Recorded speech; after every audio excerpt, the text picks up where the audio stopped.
everyone.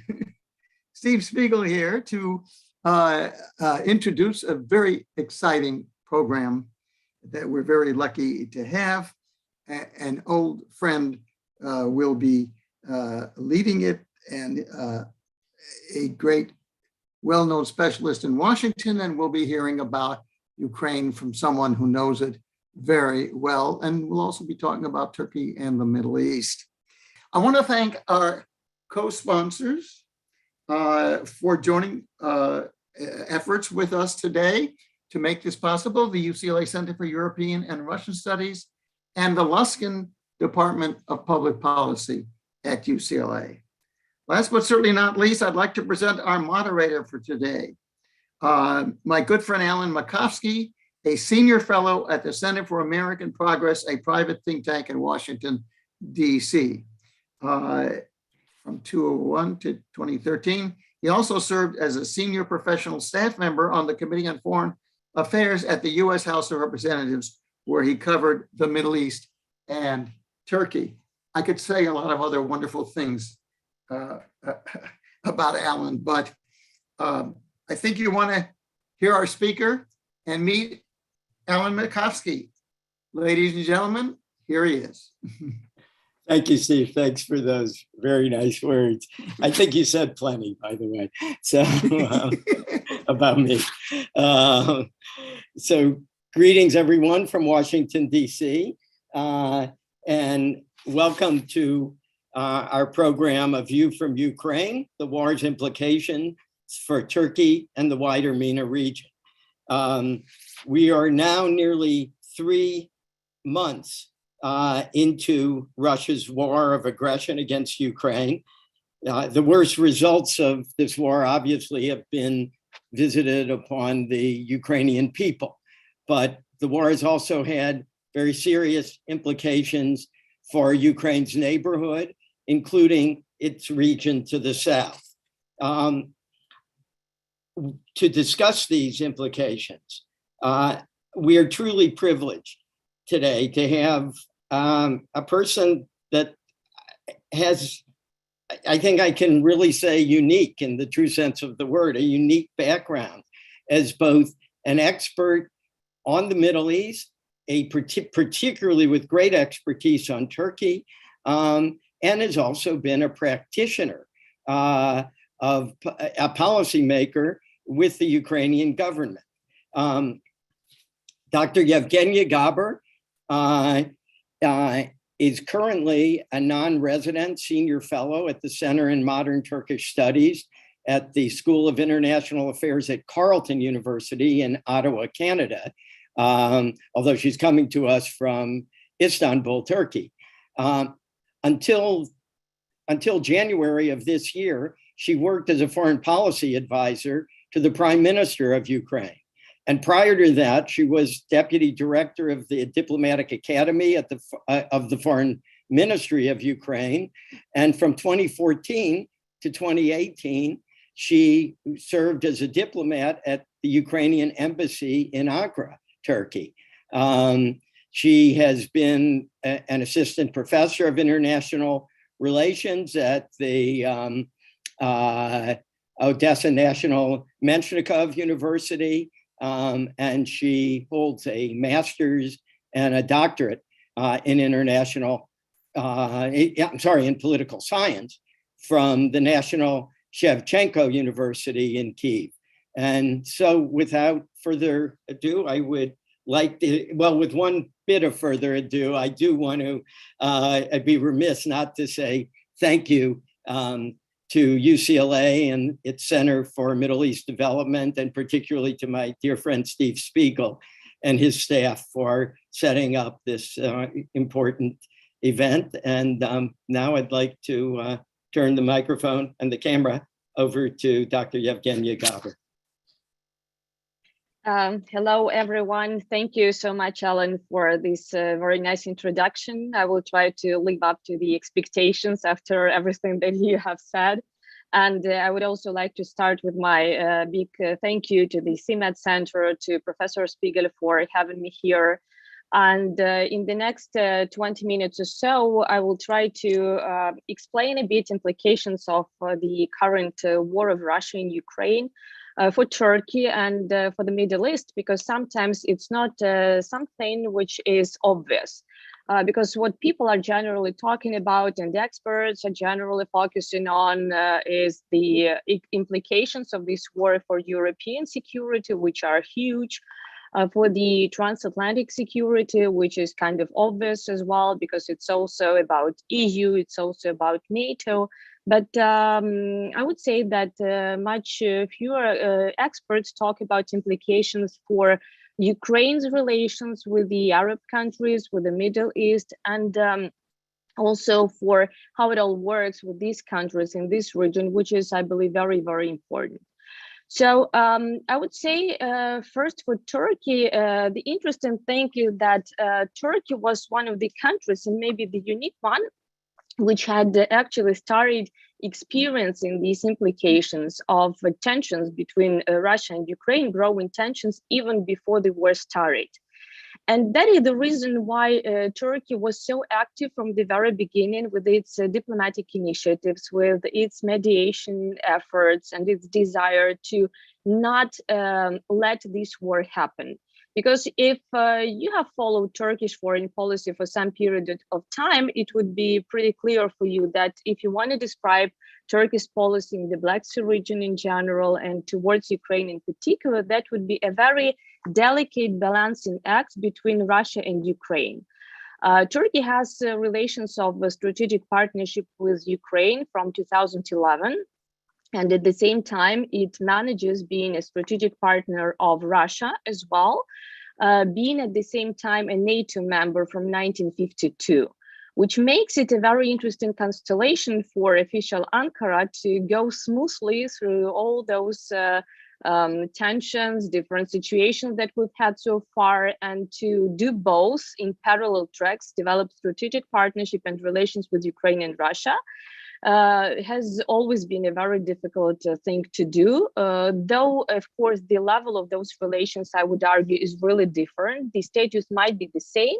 With Ukraine, I believe it was more about strategic in that. With Russia, it was more about partnership. Very often it was situational partnership, economic cooperation, not that much of trust from Turkish side towards Russia. And historically, I believe it's also important to understand that Turkey and Russia have always been strategic rivals in the region. We can remember the Russian-Ottoman wars from the previous centuries. We can remember these never-ending, actually, fight and at least rivalry for domination in the Black Sea region in general. Russia's desire to get the warm sea ports, warm water seaports, and that makes Russia and Turkey rivals in the region by default. But at the same time, given Turkey's specific position in NATO, its own national interests, public opinion, which is very much anti-American, anti-NATO at the moment. Another thing which Turkey has always been working for is, of course, not letting NATO have its growing presence in the Black Sea region, especially for non-literal states, trying to stick to this regional ownership approach. So when war started, for Turkey, the first reaction, I would say, was having it both as a curse and a blessing for itself. A curse because at some point it became obvious that Turkey has probably to choose sides and still to decide whether it supports Ukraine or Russia, to which extent, and if it can or cannot support Ukraine and being part of NATO, with at the same time maintaining working and good relations with Russia. When you have a hybrid warfare, when you have, let's say, problematic relations, facts of occupation, annexation of territories, it's still one story. But when you have a hot conflict close to your borders, with also a threat of refugees, and I think this is also an important thing to remember, because Turkey has hosted more than 4 million of refugees so far. so far, sorry, from Syria and from Iraq. Someone would say even 5 million. So having another wave of 4, 5, 6 million of Ukrainian refugees would also be a huge problem for Turkey. And again, having to make these strategic choices and facing this dilemma between Russia and Ukraine is a huge problem for Turkey. So President Erdogan has been quite vocal from the very beginning that he would do probably everything possible and impossible to get Russia and Ukraine to the table of negotiations and not to let this war happen. When the war happened, and still, even now, even when we have in Ukraine less and less desire to negotiate with Russia, just because we cannot trust this state and its leadership, and also because you don't have anything to negotiate. Now it has turned into a struggle for independence of Ukraine and actually for its existential threat, so for survival of Ukrainian nation. And really, it's when your desire and your starting position in negotiations is that you want to stay alive and you want to have your own state and your own nation, and position of the opposite side is not to have you as a state and as a nation.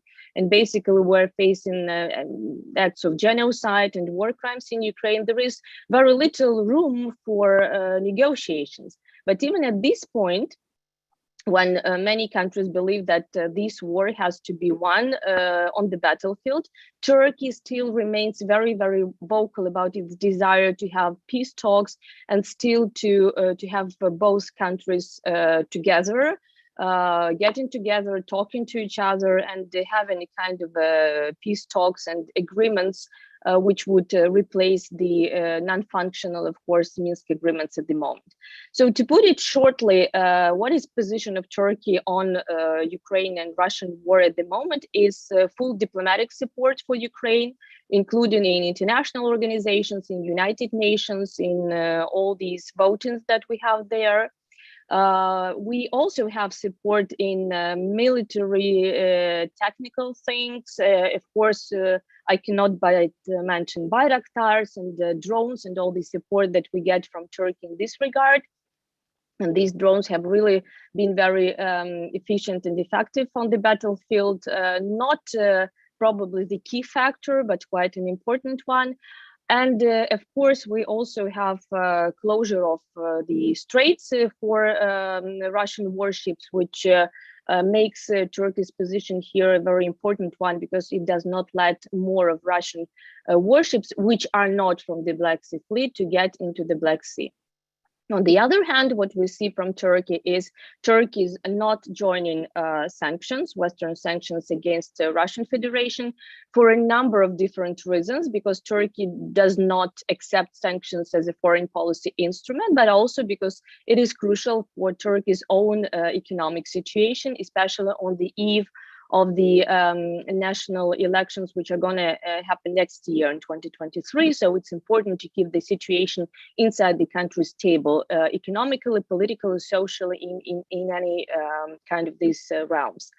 Then we have Turkey becoming, let's say, a shelter for Russian oligarchs, for Russian businesses, and for Russian people who want to buy some property in Turkey. So if you look at the statistics, only in April, it has skyrocketed. And the number of the property, like houses, summer houses, whatever, which were bought in Turkey by Russians, it's overwhelming. So it's like 5-6 times more than any other nation, and than it had ever been before.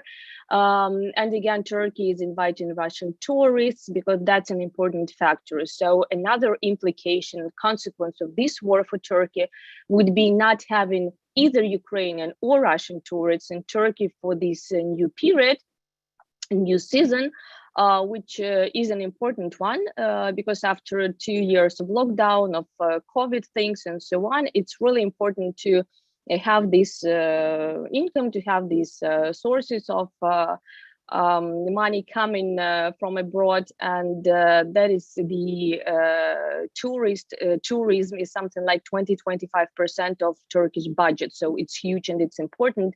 And Russia has traditionally been number one in terms of supplying tourists to Turkey. So that's why we have all these bunch of traditional, let's say, if not problems, but things which Ukraine is not really happy about. Turkey is very dependent on Russia in terms of energy. So more than 50%, sometimes it's up to, sometimes it's about 50% of gas imports out of Russian origin. And then, of course, there is Akkuyu nuclear power plants, which is built by Russians in the south of Turkey, and so on. So this, and now we have, by the way, another problem, and that's the shipping of stolen wheat and grains in Ukraine by Russians, first to the occupied Crimea, and then bringing them by the ships which are under sanctions to Turkish seaports. So that's another problem which experts are talking about, and we can go into details if you would be interested. But at the same time, why I mentioned that this is also a silver lining, and that this is also probably a blessing in disguise, because this war in Ukraine has actually created huge opportunities for Turkey to show its constructive role, to become very active regional player, to use its unique status as being a partner of both Ukraine and Russia, but also to get back to NATO. Because if you look at the Turkish-American relations, for example, or Turkey's place within NATO, it has evolved tremendously since the start of this war. And I can only mention the launch of the new strategic mechanism between Washington and Ankara in April.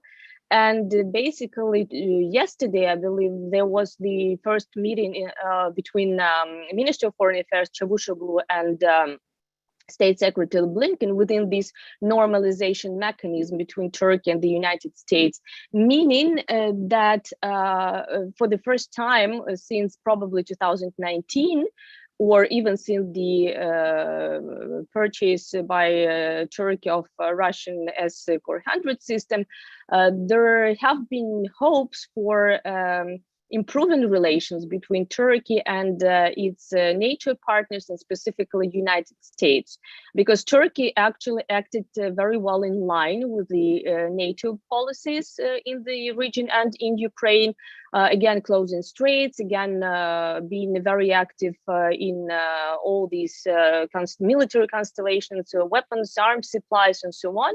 So actually, at some point, people would become very optimistic about Turkey's role here.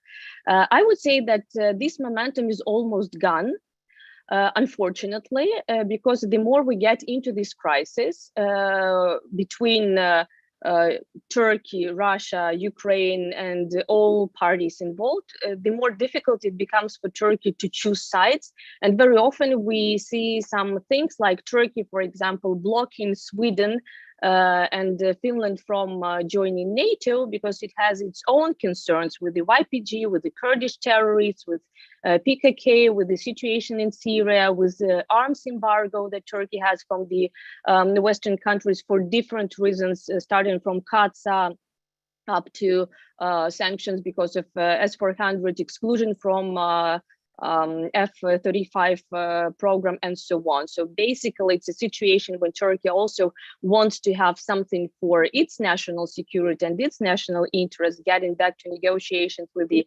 Western partners, but somehow benefiting from the situation, let's say, and bargaining for getting better position for its own purposes here in the region. But that's, again, a very different story, so we can discuss it later if we have time for that in the questions and the answers part. Getting to a broader region briefly, a couple of things which I would like to mention here, because, again, like, where is Middle East, where is Ukraine? I believe before the start of this war, many countries, or public even, let's say common people, I'm not talking about experts, would have difficult time even finding Ukraine on the map, probably. Now, with everything which has happened, people would know such names as Bucha, Gostomel, Mariupol, some very small villages in Ukraine where all kinds of atrocities, raping, looting, war crimes, crimes against humanity have been committed by Russians, unfortunately. So probably the least obvious of all the implications and consequences of this war for the Middle East, I would say, is still the information one, the public diplomacy one, and the perceptions-wise one. It's interesting, and I did not know that until recently, that, for example, Al Jazeera channel, which covers something like hundreds of millions of people worldwide, very wide audience, they actually started a special news marathon, which is devoted to the situation in Ukraine. And our colleagues, Ukrainian experts, are now working there basically as anchors, because they have someone from Ukraine and someone from Russia commenting almost 24/7 on the situation here on the ground. The level of attention that we have got from the Middle Eastern audiences from different countries all over the region is something that you would never ever be able to imagine even a couple of months ago, I mean, before war. Because these countries seem to care about what happens in Ukraine. They want to know in details what really happened there. And this is a momentum for Ukraine also to compensate for lack of any knowledge about Ukraine, for actually absence of Ukraine on the regional agenda for many, many years. Russia has been present there. Also because Russia is very often seen as a successor of the Soviet Union. So there is something that those people would know about Russia, but not about Ukraine. Now it's a chance for us also to talk about ourselves and to explain that this is basically our war for independence. This is how our national building processes are going on. What is happening in Ukraine now, it is not a big game between NATO or the West and Russia, and Ukraine here is just, you know, a puppet or a small state object, let's say, of a bigger play between those actors. It's not like this. This is a narrative which Russia has been pushing forward for so hardly, but it's not how it looks. Because if we look at the history of Ukraine and history of Turkey or some Arab countries, this is the situation when you have your neighbor, which has occupied your territories, which has come to your home, which has been involved in forceful deportation of your local people, including Muslim minorities in Ukraine, which used to live their normal lives as a part of liberal democratic Ukraine. And I'm talking about Crimean Tatars, but not only about them. We have many different Muslim groups in Ukraine. And this is actually a war between a democratic, liberal, inclusive society in Ukraine as a model for development, and Russia, which has no respect for human rights, no respect for international law, which has created very dangerous precedents for other countries to act like this in other different regions of the world, which has had this long history of filtration camps, concentration camps for the Muslim nations and minorities who live in Russia itself, like Chechnya, Dagestan, and all others. So what Russia is doing now in Ukraine is much more than just a geopolitical competition between Russia and the West. Today in Turkey, it's a holiday, 19th of May, which is a reminder of a struggle for independence, which Turkey gave under Atatürk after the First World War. This is very much something that correlates well with the situation in Ukraine, however ridiculous it might sound, because we have our own war for independence and for existence, and this is no more, no less than this, and that's clear. But of course, there are many other implications as well. I will just name them now, not to abuse my time, just like headlines, and then we can go into details in the discussion and questions and answers part. And the first thing I'd mention as a bullet point is, of course, security. The current situation on the ground in Ukraine has changed balance of power, not only in Ukraine, not only in the Black Sea region, because now the whole Black Sea basin is also blocked by Russia.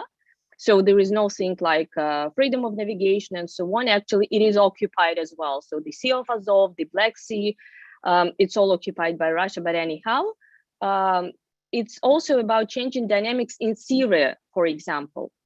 Because when Turkey closed the straits for Russian warships, it was not only for them to get into the Black Sea, but also to get out of the Black Sea.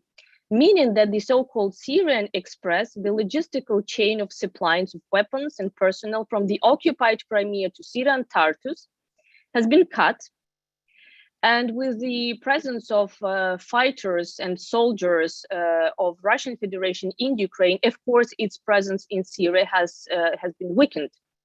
And what we see now is a change in dynamics with the weakening position of Russia in Syria, which also paves the way for all different implications there on the ground, with the strengthening influence and presence of Iran and maybe Hezbollah at some point, which is also a threat, might be a threat for like Israel, also Turkey, by the way. They're very much concerned about how it all plays with different groups of influence there. So it's not only about Ukraine or the Black Sea, it's about Russian presence in many different regions, and Russia has been involved in many regional conflicts, starting from Transnistria in Moldova, Abkhazia, South Ossetia in Georgia, Nagorno-Karabakh partially, but also going into Syria, Libya, and all other theaters up to Afghanistan, where Russia has no resource to be present as it used to be present there before. Second thing, maritime security. I also mentioned it, but the freedom of navigation and then the violations of all possible international treaties is something that Russia is doing now. And it has implications also in terms of food security. And this is another very important thing to keep in mind.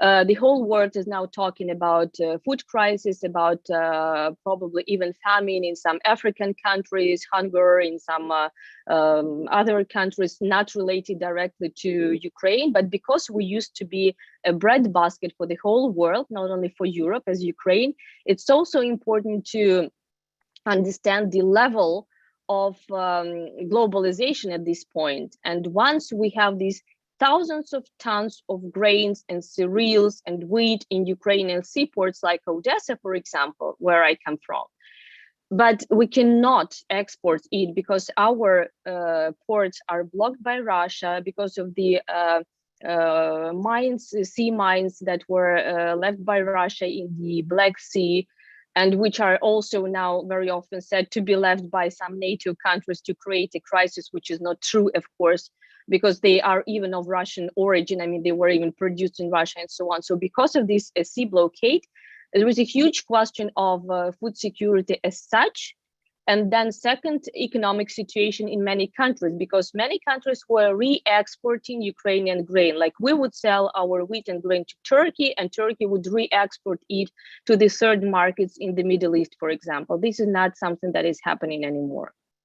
Last point, probably energy security. And this is, of course, a huge opportunity, a window of opportunity for the region, because with the current desire of many countries to diversify energy supplies and to decrease dependence on Russian energy resources, Russian gas, of course, this is a huge opportunity for the region here. And what is important is that if this reorientation of markets happen, this will not happen for 1 year or 2 years. If there is oil or gas embargo as a part of European Union sanctions package on Russia, the new contracts that will replace the previous ones, they will be like for 10 years, for 20 years. So it's a very long-term changes and implications. And for Russia, that would be almost impossible or very difficult to get back to this market.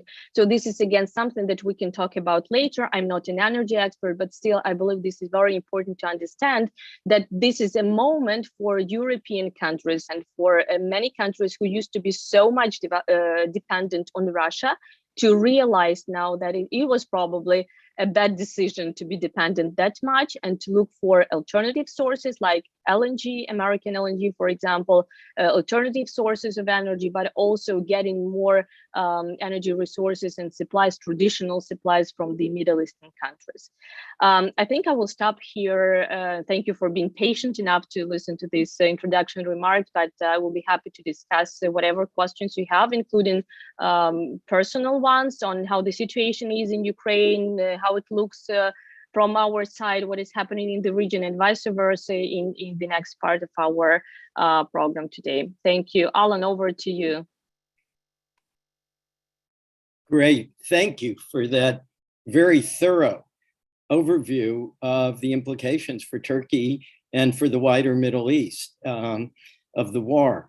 Let me pick up on one. You made a number of very important points. Let me pick up on one that particularly struck me regarding the wider region, and I'll tie it together with Turkey. You said that because of the closure of the straits under the Montreux Convention, Russia is really not able to continue to supply its troops in Syria the way it had previously. Do you see, in effect, the same thing happening? Well, let me just back up. Syria and Turkey are cheek by jowl. I'm sorry, Russia and Turkey are cheek by jowl in Syria, and they cooperate, but they're rivals. And the same can be said about Libya and about the Caucasus and particularly the Nagorno-Karabakh area. Do you see, in general, Russia being weakened in all these regional spots if the war continues much longer? And is this a strategic opportunity for Turkey to make gains in those areas? For some extent, yes, for sure, because as you mentioned, this is also a chance for Turkey.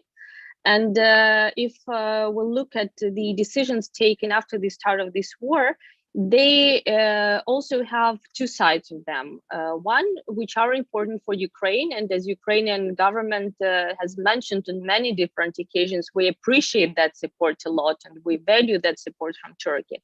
But this is not something that is done only for Ukraine, because it also has its positive ramifications for Turkey, as positive consequences for Turkey as well. With the closure of straits, it was not closed only for Russian warships getting in, as I mentioned, but also getting out and going to all those countries. With the airspace, it's also interesting to see Turkey has not closed airspace for Russian aircraft.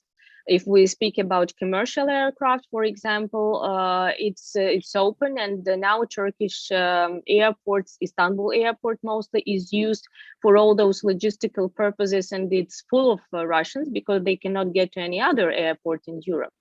But after the start of this war, Turkey has banned flights to Syria by Russian military aircraft or even civilian aircraft carrying military personnel on board, and it was made very clear by the Turkish side.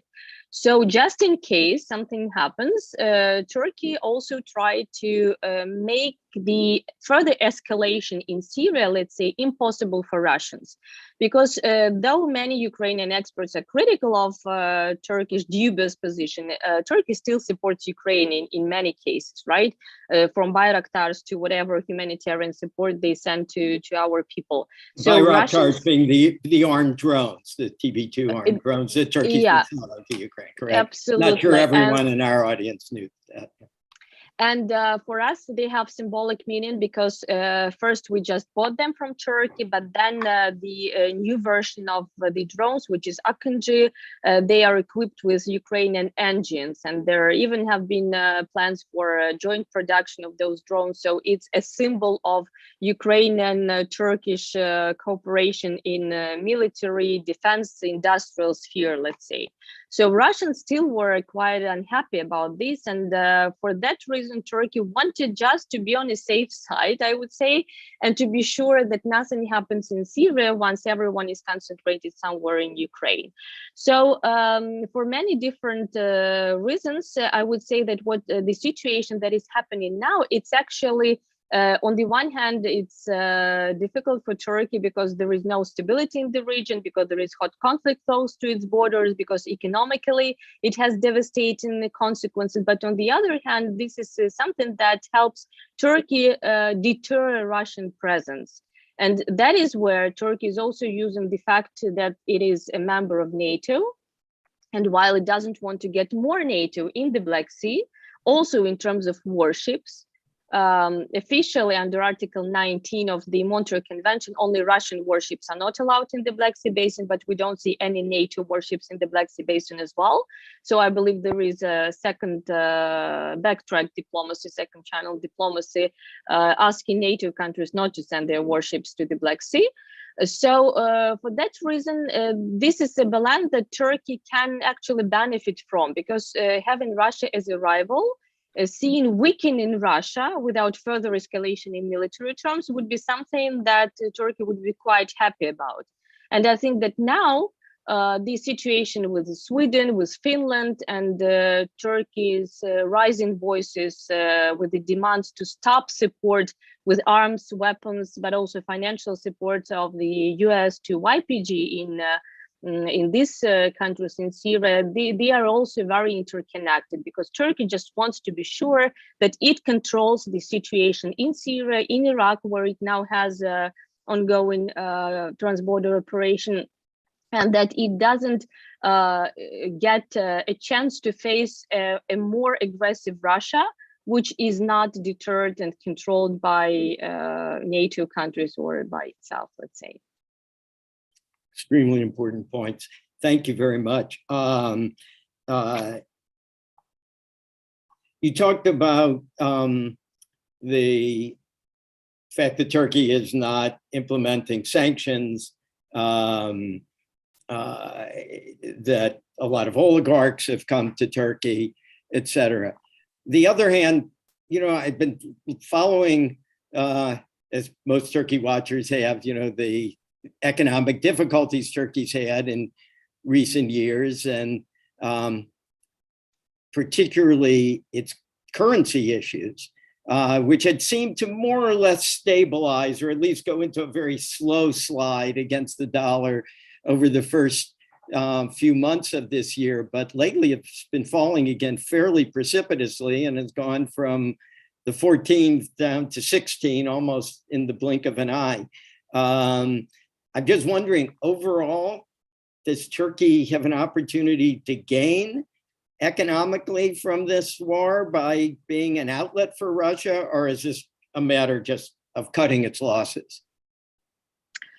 Well, I would say it's not only about Ukraine, of course, because the financial crisis that has unfolded in Turkey, it had its own roots, it had its own reasons, particularly the desire to impose more governmental decisions, let's say, not listening to the recommendations of the central bank, changing the heads of the central bank for a couple of times in a row, and then trying to actually not have a free market anymore, and not to listen to the recommendations of experts, but rather doing what has been said to do. So the reason for that crisis initially was, of course, had its roots in domestic situation here, also political one.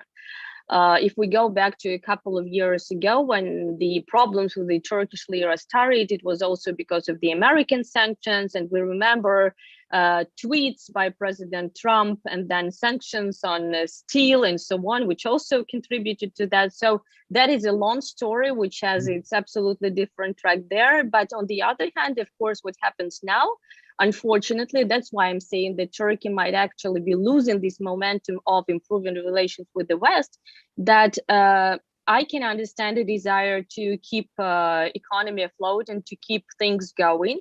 But on the other hand, the situation has changed a lot since the start of this war.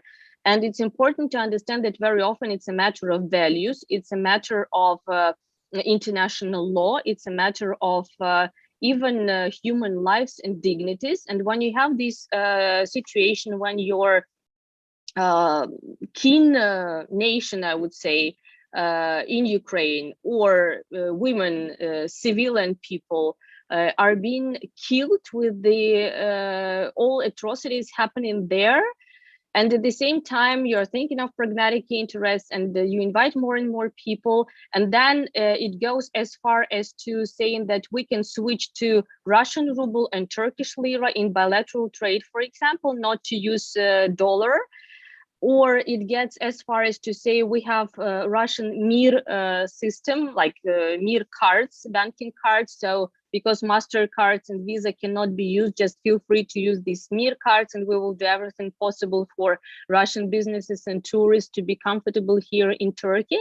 It's kind of too much, I would say. And I don't really think that it will help Turkey improve its economic situation and improve its international image. Because one thing is to work with Russia, which is perceived as a problematic state, but a state with whom you can have negotiations and which is part of a civilized world. And the other thing is now having relationship, even working relationship, even the relationship which is called as something necessary to have just to be able to provide negotiation space and opportunities as argumentation behind that. But still, it's a pariah state which is getting more and more isolated by international community. President of Russia is actually a war criminal. Most probably he will be judged sometime after this war ends. So it's another story also for Turkey not to lose its image as an important NATO member, part of the transatlantic security system, and still, even with its own problems with many European countries, but being a part of this European space, right? Generally, to be anchored into European civilization with its values, with its respect to international law and human rights and so on. So I think that now it's not a point where Turkey tries to benefit from this cooperation with Russia in terms of getting some bonuses. It's just a struggle for not letting another crisis in Turkish economy happen. So to the extent where Turkey needs this cooperation with Russia, just because it is so dependent on Russia, definitely Turkey would like to go on with all these projects, cooperation, construction companies in Russia, and so on. And I do believe that we have to give some credit to Turkey as well, because it's not just, all black and white. Because when we're talking about like Ukrainian refugees here, why we don't have that many refugees in Turkey as we have in European countries? Well, because Turkey already has 4 or 5 million of refugees. So if it wants to give some further assistance to Ukrainians, then it will have to give the same assistance to other refugees. When we're talking about problems with the arms embargoes and so on, what Turks say, well, we did not get Patriots, so we had to buy S-400. Then there was a chance actually for Turkey to solve this problem with sanctions also by transferring S-400 air defense system to Ukraine, as many countries suggested, but Turkey refused to do so because that would be another crisis in relations with Russia. So it's keeping S-400. That's why it has still sanctions from the United States, and it's all like a vicious circle of having all the same problems and all the same problems every time. Do you think this, just, you don't have a crystal ball, but this balancing act between Russia and Ukraine, between Russia and the West, that Turkey is implementing, I infer from what you say that you think it has its limits, that if the war continues, and by the way, I think most people in this audience, devoutly hope that, the war will end with a Russian withdrawal very soon. But if, as many experts expect, that it will continue, you think Turkey will reach a crunch point where they'll have to choose. Did I infer correctly from your answer? Well, I believe that, of course, there are some limits to the way how Turkey can balance. I don't think that Ankara will just stop cooperation with Russia, but at some point, I think that if it gets to a point when Turkey has to decide, then in terms of defense, in terms of political, diplomatic ties, and so on, of course, Turkey will align, and it has already aligned with Ukraine. So these are two different tracks. One is economic cooperation, and I also put energy in the same basket. I also put all these economic projects, which we are not happy about, but this is still mostly about this, trade, tourist, economy. So let's say soft cooperation. With Ukraine, it's much deeper relationship.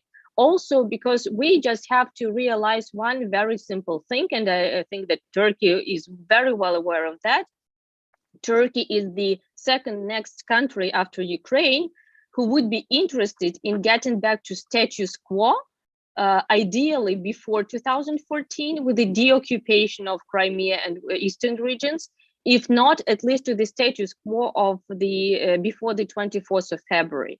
Because in case, and I don't want to see it as a possible scenario, but still, in case Ukraine becomes a landlocked country, in case Russia is successful in occupying Odessa, and Russia gets the whole territory, starting from the eastern Ukraine up to Mariupol, Berdansk, those seaports of Azov, which is now completely blocked by Russia as well. And then it gets to the occupied Crimea, if we can just visually follow the map of Ukraine, which is now Crimea and Kherson region, which are now under Russian occupation, meaning that it already controls this part of the Black Sea. In case it gets to Mykolaiv and Odessa and connects them as a corridor to Transnistria in Moldova, Ukraine can become a landlocked country. For Turkey, this means that it will have basically a Black Sea turning into Russian lake, which has been a nightmare for Turkey for many, many years, and which Turkey cannot let happen, because this means that it will have to face Russia by basically itself. Bulgarian fleet, a bit of Romanian there, both are NATO countries, but it's not something that you would consider as a really important both NATO countries that are on the Black Sea. Yeah, and other NATO countries, but in terms of naval forces, with all due respect, this is not a major power there. So Turkey will get back to a situation of many, many centuries ago, with the aggressive Russia controlling the whole part of like Belarus, Moldova, Ukraine, Russia itself, controlling Black Sea, preventing any freedom of commercial navigation, blocking export, import activities. And now why Russia is doing that, because it's like 75% or something of Ukrainian export that is being done via naval routes, sea routes. So this means a total collapse of Ukraine as a country and Ukrainian economy. And I don't really believe that Turkey wants to see that happening. Plus, of course, Russia will definitely use Crimea and the Black Sea as a stronghold and as a platform for power projection into the Mediterranean Sea, in the Eastern Mediterranean as well, renewing connection to Syria and so on. So Turkey will have huge problems from all different parts of the region happening at the same time. And that is why I believe that even whatever happens, Turkey will have to support Ukraine at some point. I'd say very, very interesting. And so first and foremost, if Russia achieves its plan B, its plan A was actually to absorb the whole country of Ukraine, but which most people think is now impossible. But some people think its plan B is to make Ukraine a landlocked country. And as you said, it's already taken a big step in that direction.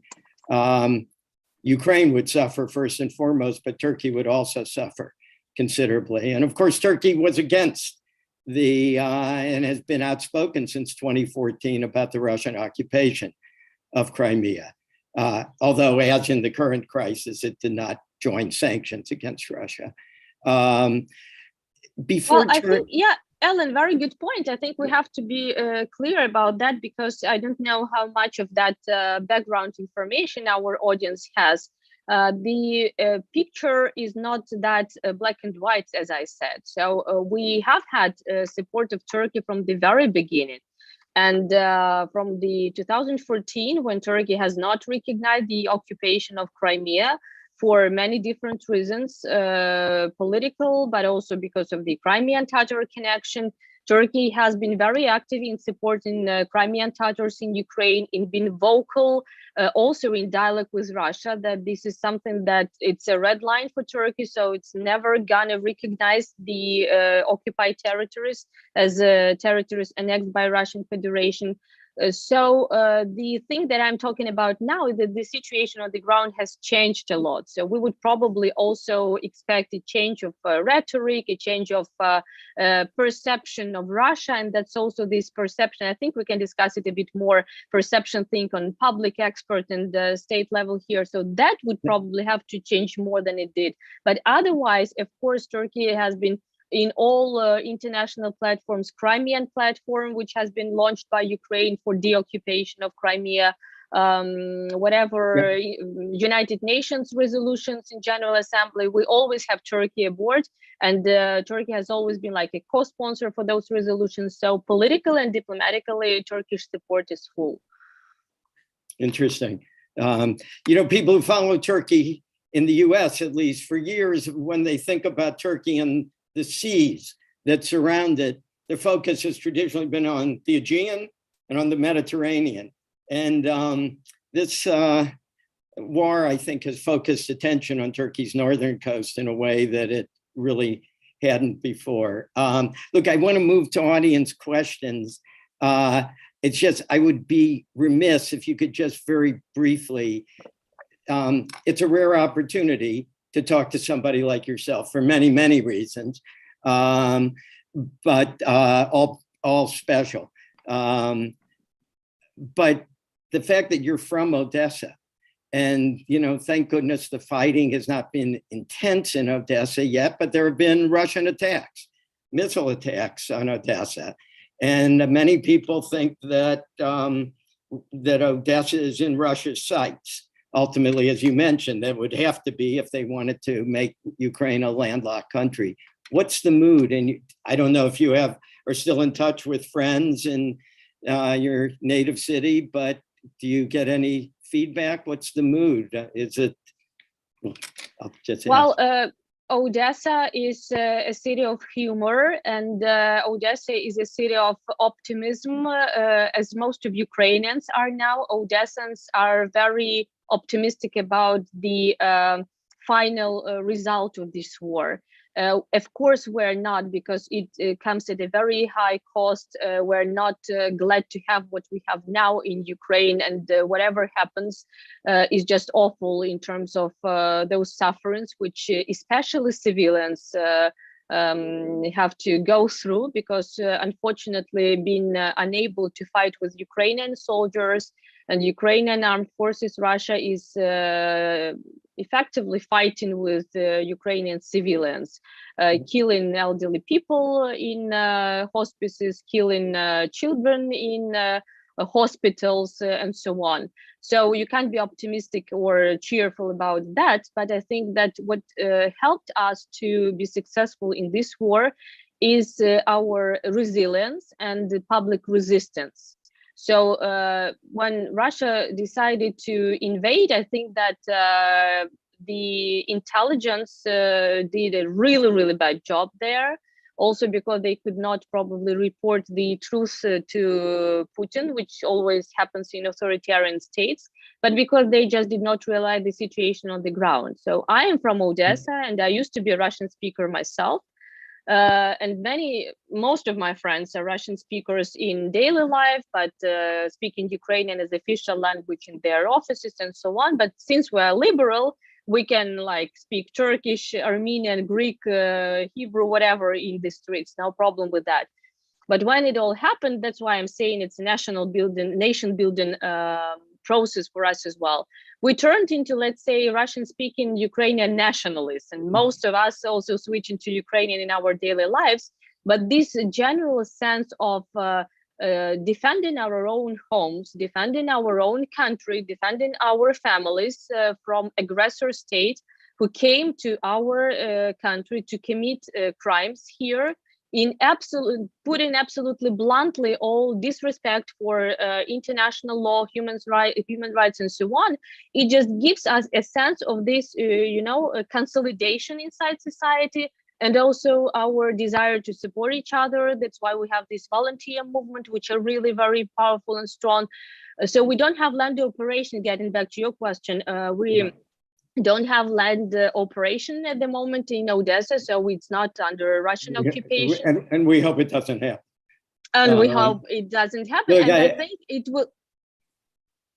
I just wanted to say, I think most of the world has been dazzled by the resilience and courage of the Ukrainians, and it sounds like the Odessans are no exception to that. And also, many have said, you were talking about Ukrainian nationalism, it sounds like Putin has done as much for Ukrainian nationalism as he's done for NATO unity.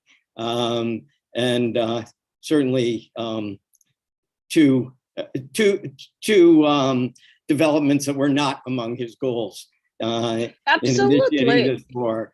Let me turn to audience questions, because we only have 30 minutes and it's not fair for me to monopolize all the questions. Let me take our first question from none other than Steve Spiegel, the director of the Center for Middle East Development. He asks about Ukrainian wheat and the issue that you raised about food security for the Middle East. And he wants to know, is there any other way that Ukrainian wheat can get to the Middle East other than from the ports that are now blocked, in effect? Is there another way to do that? Or perhaps it's happening? Well, that's a great question. And that's something that most of our government people and experts have been working on at the moment to search for alternative ways.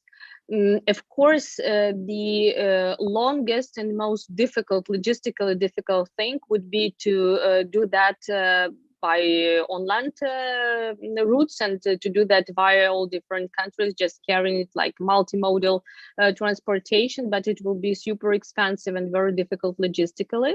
So still the idea is to make Russia unblock the seaports of Ukraine, at least Odessa, which is the main one, or those in the Odessa region.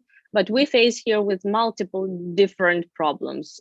One is how we do it, because it's really important not to trade our values and our resolution to end this war generally in Ukraine's victory to a short-term desire to get some compromises or some things which we want to see from Russia to be done by Russia. I'm talking about, let me explain it like in a more precise way. I'm talking about the way negotiations with Russia go. So one thing, if you put pressure on Russia, if you still make it unblock these seaports, including also with the help of naval forces of our Western partners. So one of the scenarios which has been under discussion is just to get for some ships from other countries, from Western countries, to actually accompany those experts and then to bring them out of the Black Sea. Or get it somehow with the multilateral naval operation by Ukraine and its partners. The other option, which has been recently suggested by the Secretary General of the United Nations, is that we might have some decisions on easing sanctions against Russia in case it lets us export Ukrainian grain and get them to the region and to those countries. So trading these sanctions packages for some thousands of tons of wheat in Ukraine would be a very wrong decision, because this will only encourage Russia for further occupation of Ukraine, stealing wheat in Ukraine, stealing any other kind of products in Ukraine, because you're just showing that that's the way how we're going to talk to you. You blackmail us with energy, and we buy more gas from you, more energy from you, and become dependent. You block ports, and what Russians are doing now, they are like shelling and specifically bombing and doing all these kind of missile attacks on infrastructure, like wheat storages, like our farms and so on, just to have another famine in Ukraine, like we had with the Holodomor in 1932, 1933. It's a Stalin method, when people were starved to death just because they were left without any food.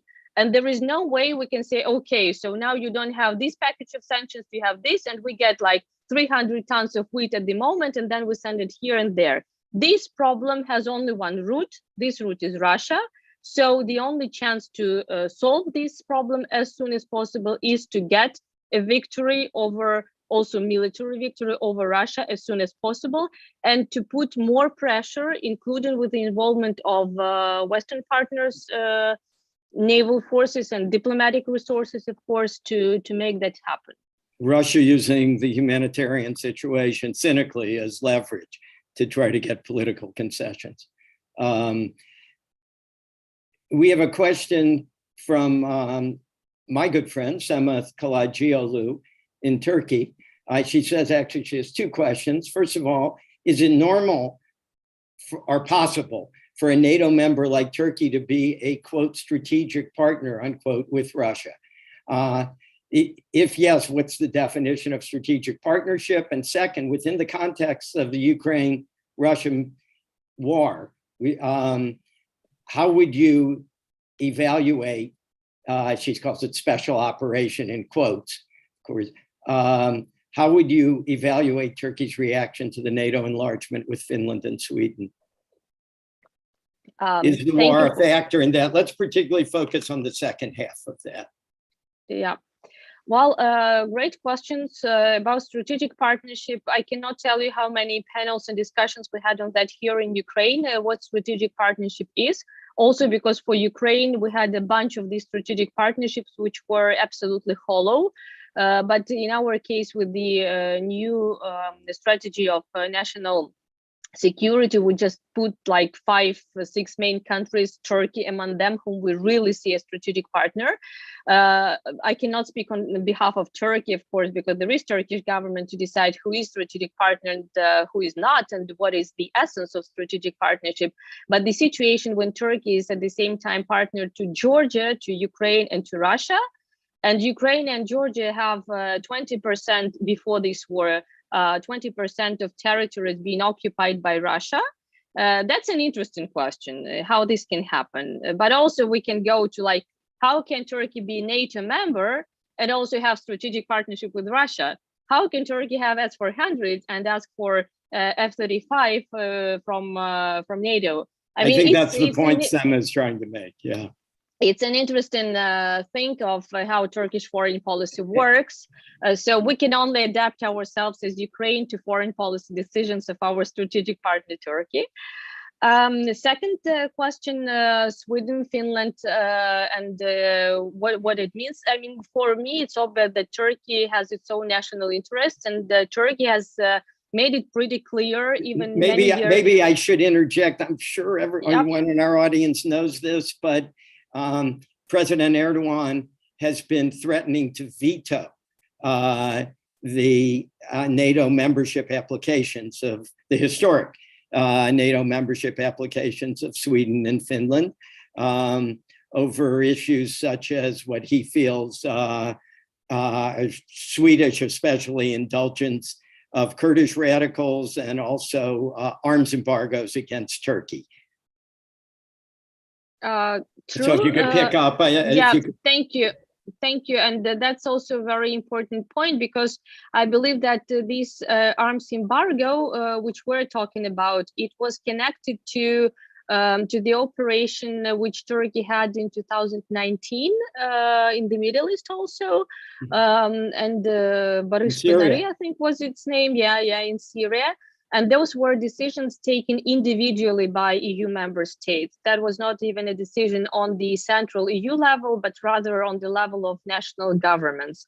And Sweden in particular was a country to take that decision and also to support those arms embargoes.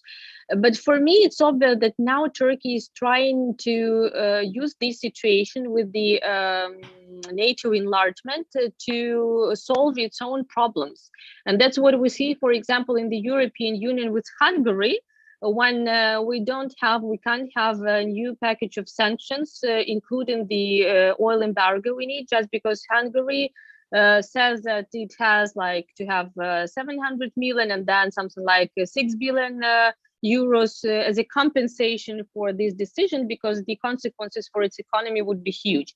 I think here it's not the same situation, of course, but Turkey has made it pretty clear that the eastern border of NATO for many countries is in Sweden, Finland, and the Baltics, including Estonia, Latvia, Lithuania. For Turkey, the eastern border of NATO is Syria. And that's the difference. And that's also the difference of threat perceptions, because the focus of threat perceptions and sensitivities in, let's say, Germany, France, and in Turkey, they are different. And I was posted, as you mentioned, in Ankara in 2014, 2018. So I remember when the so-called jet crisis with Russia happened in 2015. When Turkey shot down a Russian jet that had strayed into its airspace.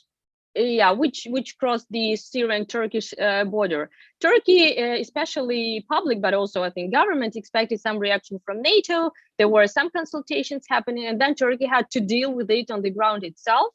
Again, even with the Patriots that used to be there being withdrawn by some countries and so on. So there is this perception in Turkey that Article 5 doesn't work for Turkey. So Turkey has to take care of its national security itself.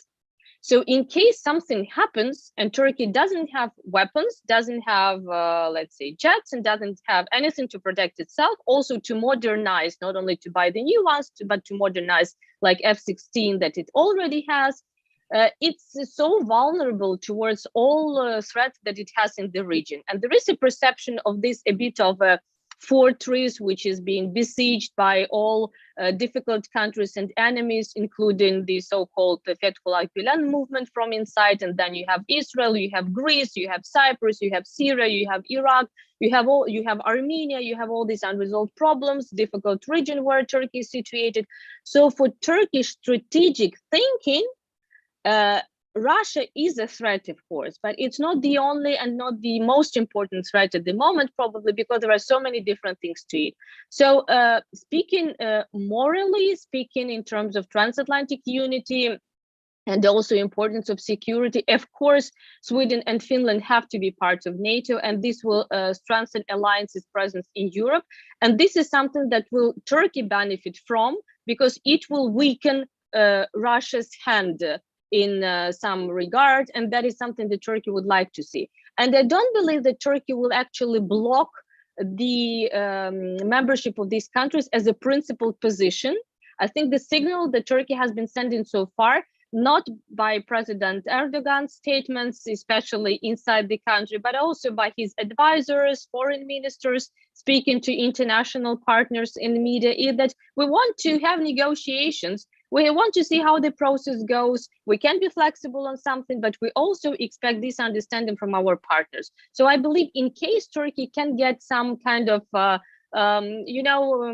reaffirmed support from the United States that they're not gonna send too much weapons to YPG in Syria because we don't have that much of Islamic State anymore there, or that, okay, you will not give you F-35, but probably F-16 is fine, and we'll try to negotiate with our Congress so that you might have those fighters for yourself. I think this is something that can be resolved, and this is something that Turkey expects to happen in the future. Thank you. That's a very important point, that some of the complaints that Turkey has about Sweden, not precisely, but broadly, are some of the same ones it has about the United States, that is support of the YPG in Syria. Let me move on. We have a question from Muzaffar Chanel from Turkey.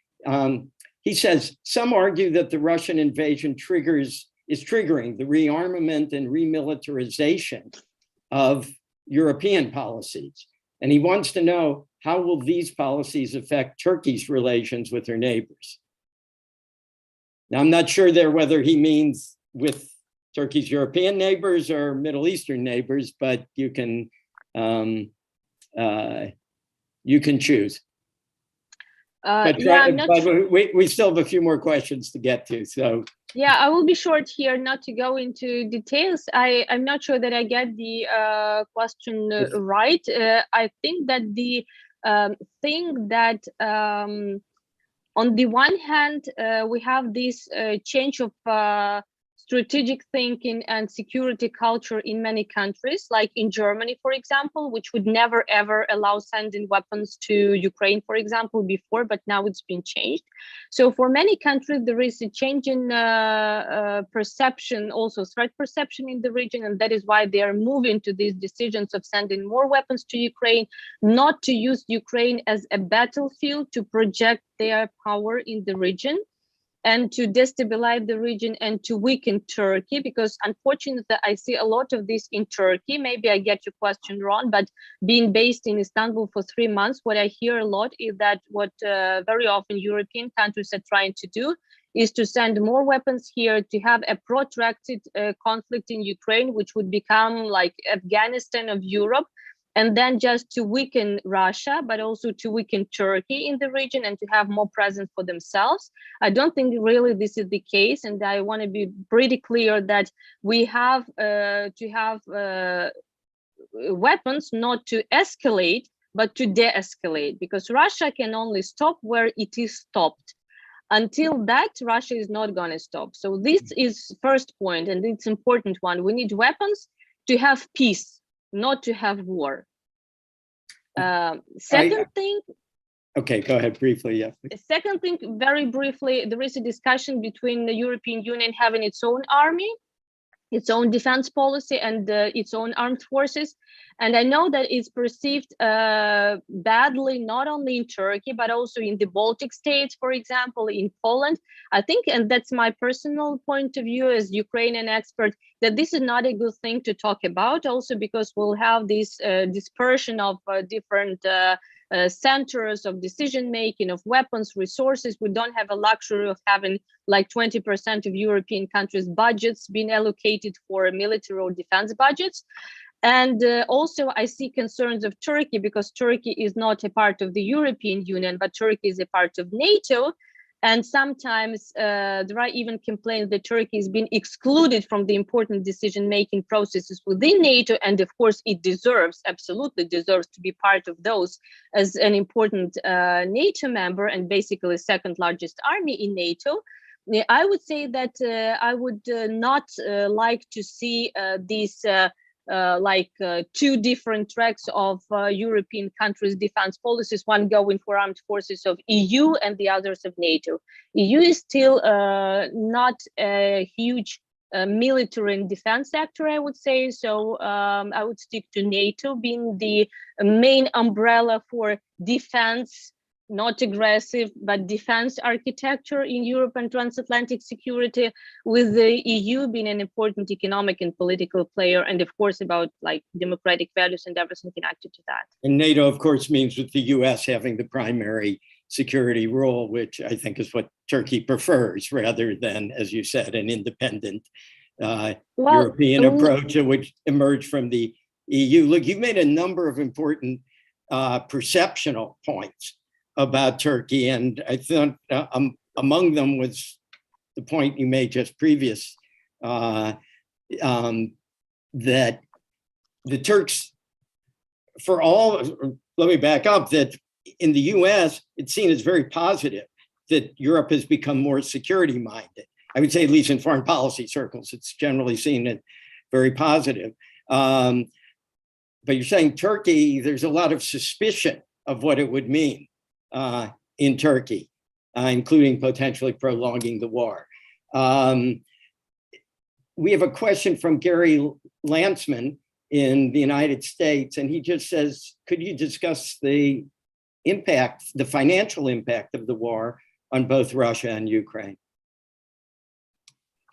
I cannot give you particular numbers. I can get back on that later if you need some more precise information. But of course, it has devastating effects for both. I mean, for Ukraine, because the war is going on our territory, it's huge. It's billions of dollars.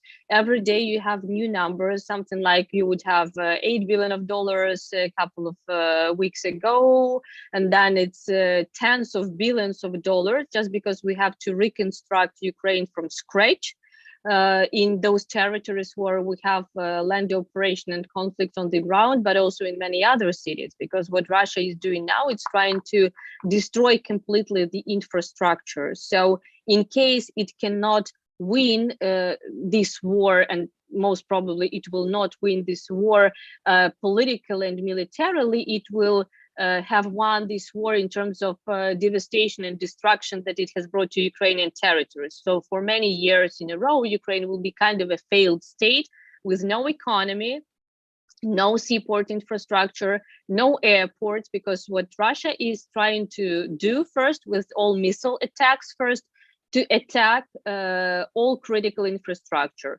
railways, as I mentioned, everything which is connected to any kind of defense industries, also industries that we had in the east of Ukraine, because now the main place, the main location of all battles on the ground is in the east of Ukraine. And this is the industrial region of Ukraine. So you would have most of these fields and grains and everything in central Ukraine, and in the south. And in the east, places like Kharkiv, places like Dnipro, and of course Donetsk, Lugansk, these are coal mines, these are factories, plants, and not having that now, because Russians are just leveling it all up and smashing it all with the airstrikes, and they are like fighting with the heavy artillery, with all kind of missiles from sea, from land, from the occupied Crimea, from Caspian Sea, from aircraft, whatever. We will have decades to reconstruct Ukraine. So that is why we're talking about this huge support that we will need from our Western partners, not only Western, by the way, investments, but also the new Marshall Plan for the reconstruction of Ukraine. For Russia, it's also huge, but it's a bit prolonged one, and we will have the consequences of that a couple of months later. We already see Russian economy being struggling with sanctions, of course. Arms embargo, oil and gas embargo will be something important, but also the amount of money that Russia is paying for weapons, for arms, and everything that they are now using in Ukraine, and that are being destroyed and neutralized by Ukrainian armed forces. These are also the billions of dollars which might have been spent for education, healthcare, and better living conditions in Russia itself. With the withdrawal of all the companies of the civilized world, of European countries, United States, Canada, Britain, whatever, from Russia, it's now going back to the Middle Ages, and from the medieval times, I would say, to the Stone Age, because now what they are getting is only having their own resources, which are scarce very often, to somehow keep their economy going. So for Ukraine, I would say this is awful now, but this will get better after the war. For Russia, now it's getting worse and worse. It's more or less, but it will get even worse when they really feel the consequences of the sanctions that are now introduced. You mentioned flattening and smashing. That was the primary tactic, of course, that Russia also used in Syria. Now it's been many same tactics, absolutely. I mean, after Aleppo, after Syria, experienced everything the same. Chechnya, Syria, and now Ukraine. It's a good segue to the next question, which comes from Mara Resnick, also of UCLA, by the way, in Los Angeles, in the US. She asks, can Ukraine win the war simply with more weapons from the US and the West, or will Ukraine need boots on the ground? Ukraine does not need and does not ask for boots on the ground. That was our point from the very beginning. We never expected anyone to come and fight for us, also because I mentioned this is our fight for our own land. What we need is more weapons, and we need them more, and we need them much faster than we have. I can tell you that had we had preemptive sanctions, when we asked, we would not have the situation we have now. The European Union was hesitant about introducing those sanctions, and now we have what we have. Had we had the weapons, the sophisticated systems, according to NATO standards, the new generation of weapons and the long-range weapons, when we asked, we would not have the situation we have now in Ukraine.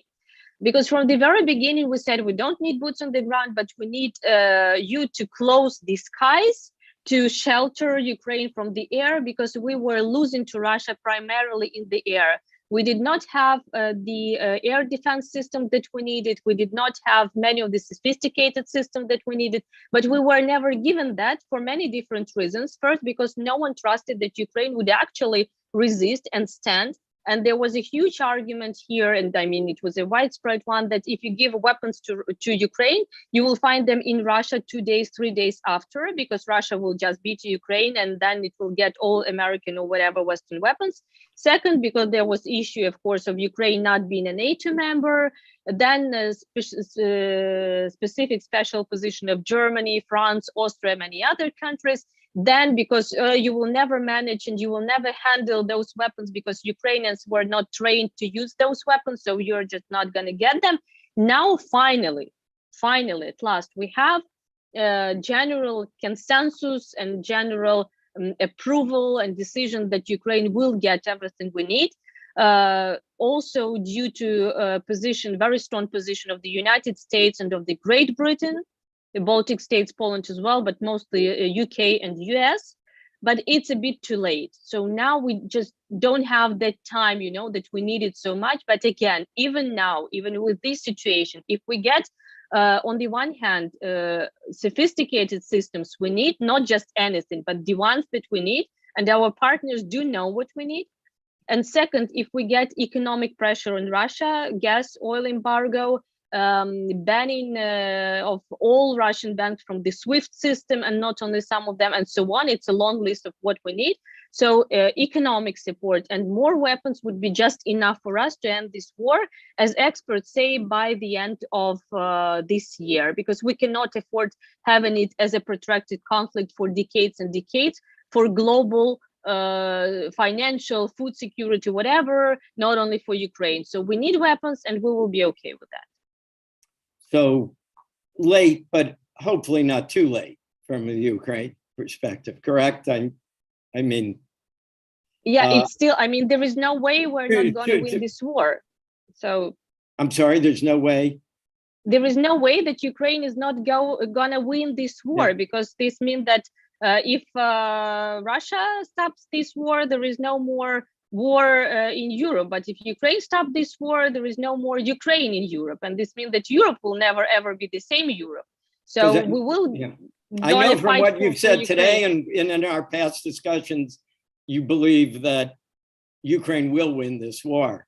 So at least I believe this is the only way for a civilized world to stay a civilized world. Otherwise, we will get back to the pre-civilization periods with the Russian Federation, with the war criminal being a president, and then repressing all nations inside Russia, but also its neighbors, because Russia is not going to stop in Ukraine.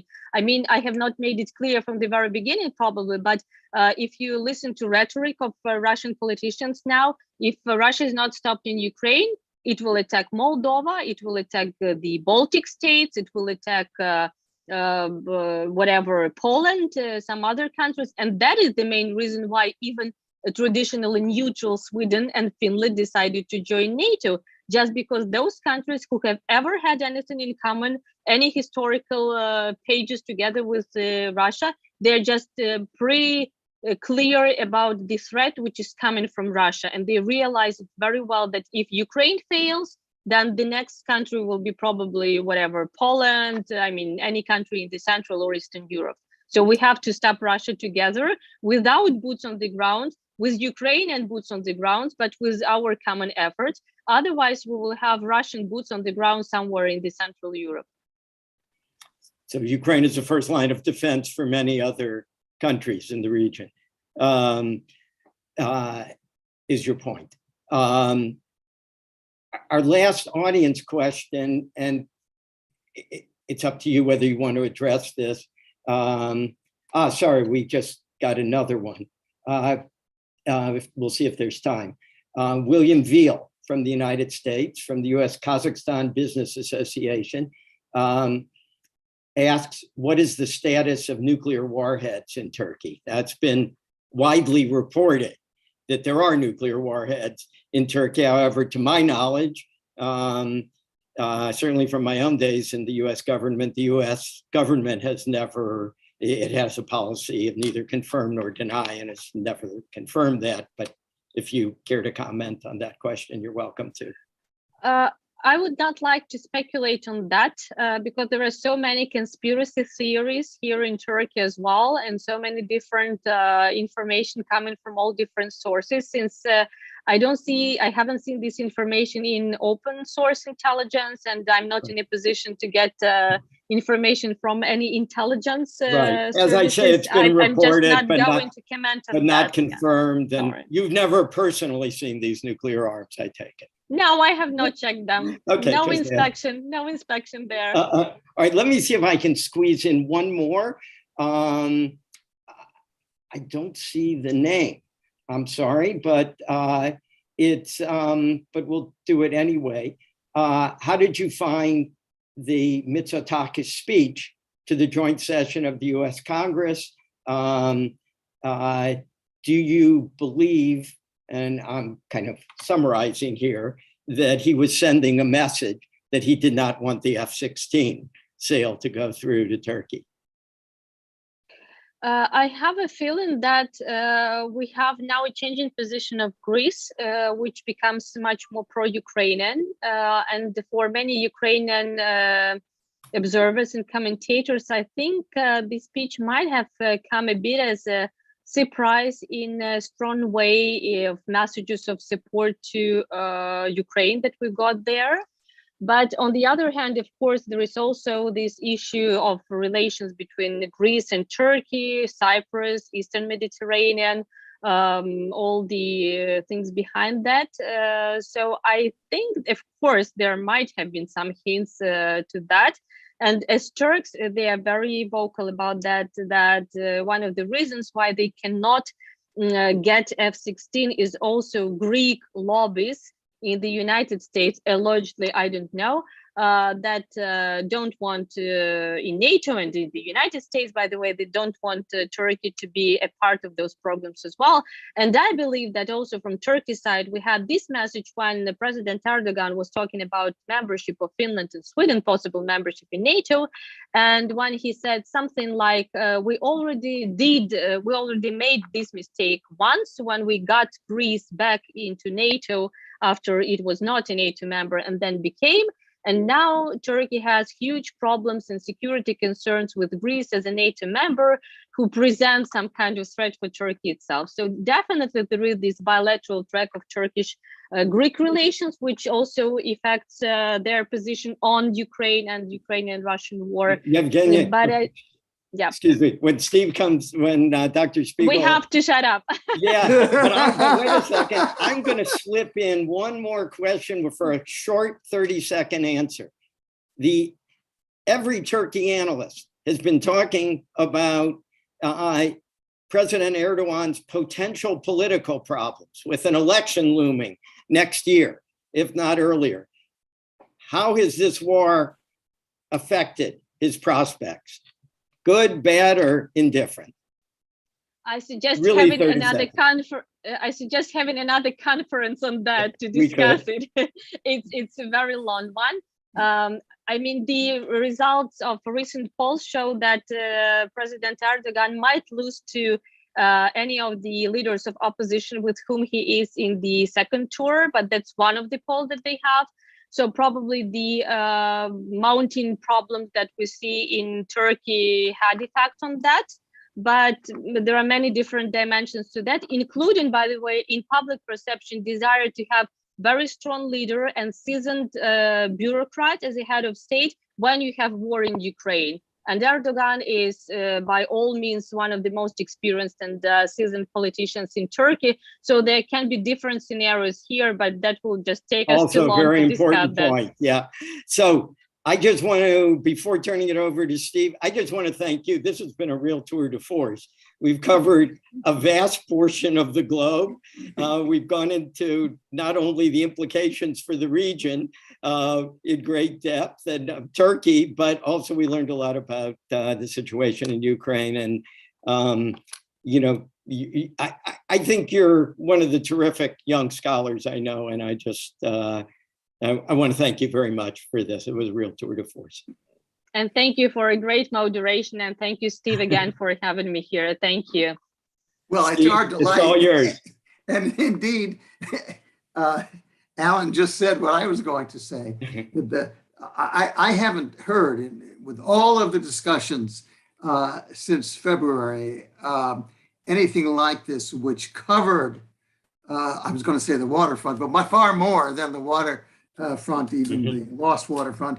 And I think anyone who here has heard this now or will see it later will have a much better concept of how important this is and the perspective. It's a shame that we, on the American side, haven't gotten this over stronger. And I can tell you that we at CMED are going to try to do that, hope with both of your help. Turning to the real world, yes, just a magnificent program. I'd also like to thank our team for creating this opportunity for us to talk today. Mandy Jad, Emily Pistole, Salome Mahaja, Rita Dahi, and Samar Smesmi. And my final comment is that if you are interested in past and future CMED events, please see your screen, which you have out now, or chat window for more information. In particular, please join us on June 2nd for Can America Lead in a New International Arena? Where does that leave the Middle East? Just flowing exactly from our discussion here. Perfect. So hope to see you on June 2nd. And let me say thank you to our wonderful speakers today and speaker and commentator. And let me say bye for now.